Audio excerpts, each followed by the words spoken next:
Thanks for joining us here for the kids. I'm Carly Gaddy, Student Wellness and Family Facilitator in the Fargo Public Schools. And I'm Cassie Larson, the school counselor at Eagles Elementary School. And Carly, I don't know if we've ever had two guests at the same time. It's great.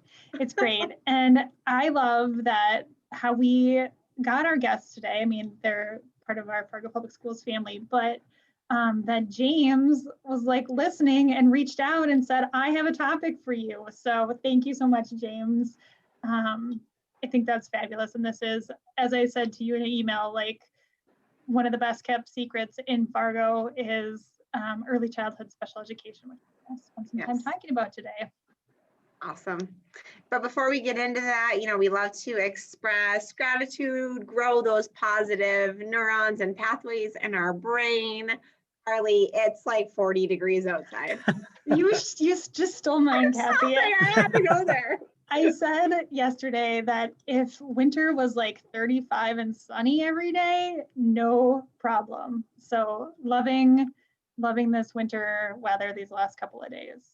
So we went sledding and it must have been so long since I've been outside because today I'm having like weird pains in different parts of my body, which is just sad because it's been like a month since I've apparently done anything related to athletics. The same thing happened to me this morning. I woke up and I was like, what are these muscles that I'm feeling all of a sudden? So I do feel grateful for that though. Grateful for new pains. James, you want to share some gratitude with us? Yeah, I think I'm really grateful for my colleagues, both the ones at Early Childhood Special Education and the speech therapist teams that I work with. And we haven't had the chance to meet together as a large group since COVID. But today I was just reminded of what a phenomenal group of people that I get the chance to work with every day. And I am so grateful for it. Awesome. Donna. And I'm just grateful for many of our parents. It's conference night for us, so really a good chance to connect with some families and really knowing that they can't do this alone, nor can we as a school system. And really, I'm grateful for the chance to connect with them. And I love when our teachers are able to share progress, and you just see the parents' shoulders lighten a little. And are just, and that we have a team that knows how to celebrate progress and that the parents get to hear that. And then they jump in with the progress they've seen at home. And, grandma can understand them now and wasn't. And so since, conference nights are long nights, but I'm really grateful for them because we really do love to share our students' growth because like you said, we're a pretty big secret, not intentionally in early childhood, but we just have an opportunity to help kids grow and become they're better thems.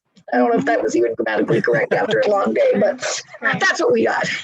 But I totally hear that. And I actually needed that today, Donna, like celebrating the small successes, right? Like I think we think so big picture all the time and we forget that these little steps along the way are a really big deal. They are. I'm so happy that you're here today. And maybe some of our listeners are like, I don't even know what you're talking about. What is ECSE? What is early childhood education? Can you tell us about that? Yep. So we are the program part of Fargo Public Schools. So all our staff are Fargo Public Schools employees, and we service the district's youngest learners. So students ages 3 to 5 that have some need for special education services.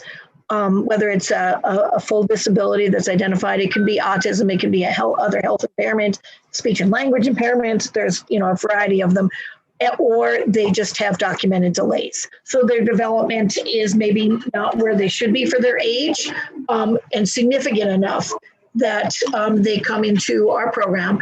We have students. We have 5 classrooms here at Agassiz and 4 at Longfellow. So we have morning and afternoon sessions. So we have typically about 8 or 9 kids in a classroom with 3 to 4 adults, 4 days a week. We also have kids, so not every kid comes 4 days a week because it's really individualized based on student needs. Some kids just may need a little help in one area, so they might come 2 days a week. We do provide Fargo Public School busing. All our students are eligible for busing. We have kids that attend Head Start, and we provide services there. We have students that come in just for speech services. So we have a variety of preschool type services, and it's very much based on the child's need. All of our students do have individual education plans, like any student under special ed. We are a federally mandated program, so any school district has to provide, they call them Part B services, but students ages 3 to 5 with disabilities. So it's a very quick overview of, I think we have 28 staff, total of, I think, 49 employees, whether they're teachers, staff, paras, office staff. So we're as big as, and we have right now, I think my last count was 162 students. So bigger than some of our smaller elementaries. Yeah. So you're sharing all this information, and I'm wondering, like, where do these kids come from? Like, where is there a referral process? Is it like pediatricians are recommending these kids, or what do you see the majority of your referrals from, or how do families access? You know, I'm not sure if it's the majority, but one of the main ways that we get a lot of kids is through infant development, also known as early intervention. And our early intervention is something that happens with kids ages birth to 3.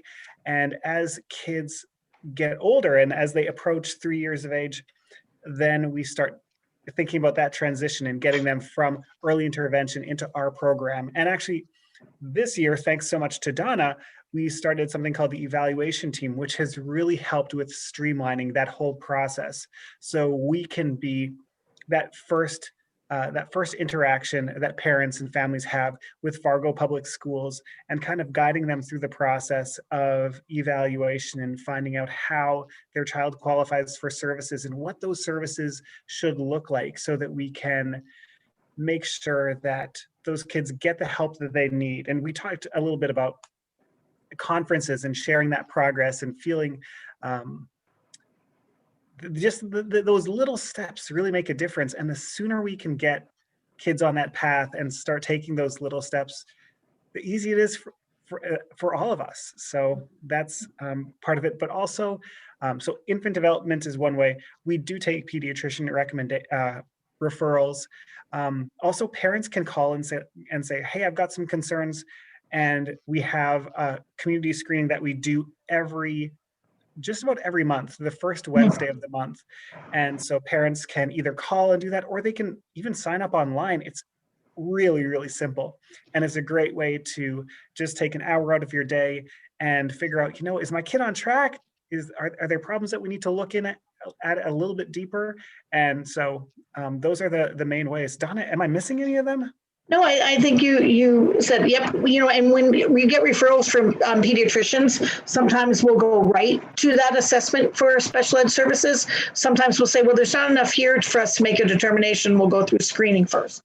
So it just depends on what information is shared with us. We always do the HIPAA compliant releases of information, but yeah, parents can request a referral, and that screening is that hour snapshot that lets us know, yep, we don't have any concerns and your child is pretty typically developing, or, we want to look a little deeper and let's go through that special education evaluation. Yeah, and I would say I helped a family walk through the sign up online for the 1 hour screening. Super easy, very user friendly. And so what would you say, like, if you're a parent who's listening and maybe your child isn't, because I think as parents, we see our kids every day and we're used to just who they are as individuals, their unique strengths, their areas for growth. But maybe it's like, I don't know, non-COVID times, you have a play date or you see your child with their, same age cousin. And it's like, oh, maybe they aren't saying as many words as I thought, or wow, they're really struggling with holding a crayon, something like that. Would you say go ahead and get screened, like just better safe than, like let's rule this out right away? What would you say to parents listening? I would agree that I think other than having to take, an hour out of your day, it is worth it for that peace of mind, but also you don't know, I'm a speech pathologist by trade, and my own daughter had a language delay. And I was working with her, but it's hard for parents to have, and someone's like, "Oh, she's not talking." I'm like, and this is actually before I was a speech pathologist, but even then, you just don't know, And so we do not ever feel like it wasn't worth you guys coming in here to parents just inquiring. We want to help all kids get ready for school and all students be successful. So that's why we have that. My watch is talking, I'm sorry. That's why we have the process in place, really just to not just give parents peace of mind, but because, parents are unsure and we have those experts and it's not just one person. We have a speech pathologist and an early childhood special ed teacher. And then we have OTs and PTs on call during screening. If we want them to, hey, that was a weird grasp, on a crayon or something that we might have them look at.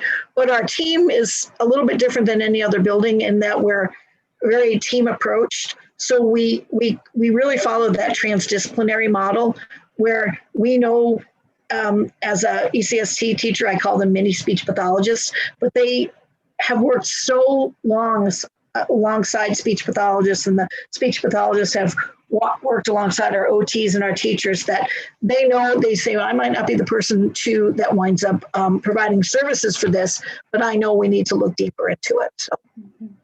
Okay, I'm going to throw a curve go ahead. question.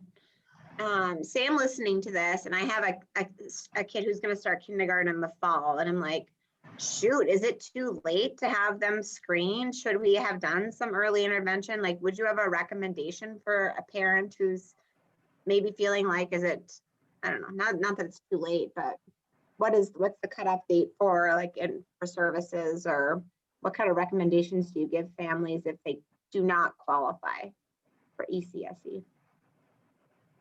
Good question. I think multiple questions. Yeah, I know. As far as screening, I think, if you've got questions, bring your child in, because the screening process, I mean, even though, the soonest time that we'd be able to screen them is maybe March. I'm not sure if we've got any dates still open, but if nothing else, getting that evaluation process started, if there are some serious, or I don't want to say serious, but some concerns that we'd want to get addressed, one of the things that this might eventually lead to is an individualized education plan. And then when that kid starts in kindergarten, I mean, granted, we know that kids develop over the summer. That happens.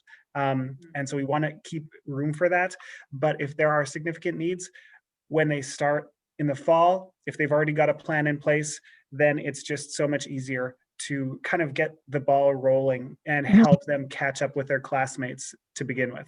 And services will start day one of kindergarten that day. So that's really important, I think. And as far as if a child doesn't qualify, I think for us, first of all, one of the things is that's kind of a celebration. It's kind of great when kids don't qualify. And when we've got, if you've got a question, if a parent has a question, feel free to bring your child in, because honestly, if it turns out that your child's typically developing, as an evaluator, we love to have the opportunity to work with these kids and kind of see like, oh, this is the benchmark. This is, this kid is where they need to be right now. Because I'm very used to working with kids who are developmentally delayed in a bunch of different ways. And so to have that a typically developing child to work with is kind of a nice little break, and hopefully it'll give parents a little bit of peace of mind. And I think we know that when our qualifications for school-based services are a little bit more stringent than ones in private practice, so parents are more than able to follow their own, their own heart. If they think that my kid, I really want them to work on these sounds so I can understand them a little bit better, and that didn't meet the qualifications for us, there are private practice, private therapy options available to them. Right. Yeah, and I think this is also great. Again, anything we can do to get the word out, because early childhood services through the Fargo Public Schools, again, are free because it's through the schools, and transportation is provided. And you get access, if your child qualifies, to just really fabulous service providers, fabulous services that can also supplement things that families are doing at home or may also be doing in the community. And kind of as you said, Donna, it really does help get kids ready for kindergarten. Absolutely.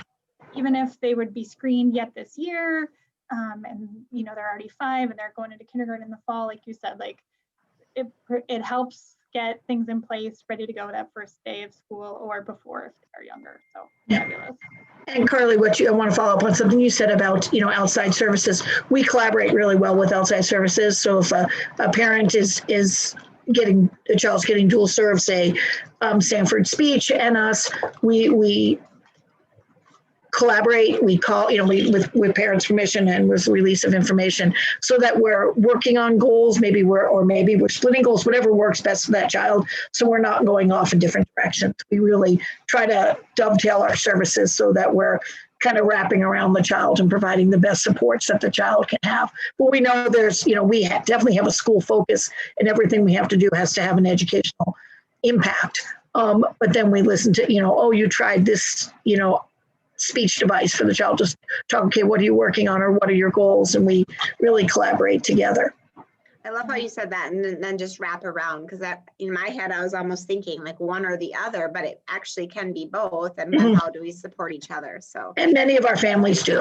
Absolutely. And I think that kind of brings me back to something that James said that I think is so important is we take our mission seriously, that we're the introduction to public school systems for many of our families, and we have to get it right. And we have to do a really good job in building relationships with families, because how it goes here could impact the next 12 years or 13 years if you count kindergarten. So we are super parent friendly because we need to, the parents are our partners, but we take that so very seriously, in that it has to be that very positive experience for both the parent and the child, meeting them both where they're at, and how do we all move forward together as a team. awesome. I love it. It's fabulous. So thank you. Thank you for this important work that you do with our youngest learners.